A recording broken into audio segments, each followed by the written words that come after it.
দর্শক, খল অভিনেতা ডন হককে কিছুক্ষণ আগে হযরত শাহজালাল আন্তর্জাতিক বিমানবন্দরে গ্রেফতার করা হয়। আর গ্রেফতারটি করেছেন ইমিগ্রেশন পুলিশ। তারপরই আসলে তাকে সিআইডির কাছে হস্তান্তর করা হয়েছে। আর পুরো বিষয়টি নিশ্চিত করেছেন বিমানবন্দর থানার যে ভারপ্রাপ্ত কর্মকর্তা রয়েছে কামরুল, তিনি আমাদেরকে পুরো বিষয়টি নিশ্চিত করেছেন। আপনাদেরকে সরাসরি বিমানবন্দর থেকে সংযুক্ত করেছি। একটু বলতে চাই যে এই সালমান শাহ হত্যার যে মামলা হয়েছে, সেই মামলায় আসলে প্রায় ২৯ বছর এই মামলাটি ঝুলেছিল। পরে হচ্ছে গিয়ে এই মামলাটি পুনরায় আবার গত বছর এই মামলাটি তদন্তের নির্দেশ দেওয়া হয়। মামলাটি তদন্ত শুরু করেন বিভিন্ন সংস্থার পর পিবিআই যে তদন্ত দেয়, সেই তদন্তে অনেকটা আসলে অনাস্থা দিয়েছেন স্বজনরা, এছাড়াও ভক্ত যারা রয়েছেন তারা।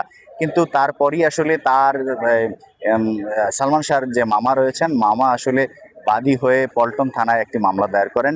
সেই মামলার তদন্তে দায়িত্বভার রয়েছেন সিআইডি পুলিশ।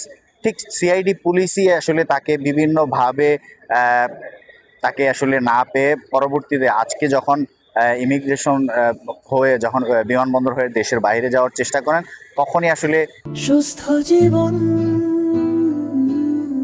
সুন্দর পৃথিবী। বিমানবন্দর যে ইমিগ্রেশন পুলিশ রয়েছেন, বিমানবন্দরের ইমিগ্রেশন পুলিশ তাকে গ্রেফতার করে।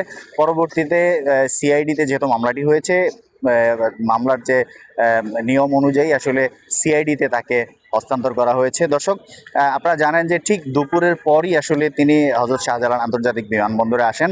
তারপরই আসলে দেশ ত্যাগের যে চেষ্টা, সেই চেষ্টা তিনি করেছিলেন, কিন্তু সেটিতে তিনি ব্যর্থ হয়েছেন। তাকে আসলে ইমিগ্রেশন পুলিশ গ্রেফতার করেছে। এখন পর্যন্ত পাওয়া তথ্য অনুযায়ী তিনি সিআইডিতে রয়েছেন এবং সিআইডি পুলিশ তাকে নিয়ে গিয়েছে। এছাড়াও আমরা বিভিন্ন সূত্রের আমরা আসলে ইমিগ্রেশন পুলিশ যিনি রয়েছেন, যারা আছেন, তাদের সঙ্গে বিভিন্নভাবে আসলে যোগাযোগের চেষ্টা করেছি। কোনোভাবে আসলে যোগাযোগ স্থাপন করতে পারিনি, যদিও আমরা এখানকার যে লোকাল যে থানা রয়েছে, অর্থাৎ বিমানবন্দর থানার যে ভারপ্রাপ্ত কর্মকর্তা রয়েছেন কামরুল, তিনি আসলে আমাদেরকে নিশ্চিত করেছেন যে গ্রেফতারটি করা হয়েছে এবং হচ্ছে কি সিআইডিতে আসলে তাকে পাঠানো হয়েছে।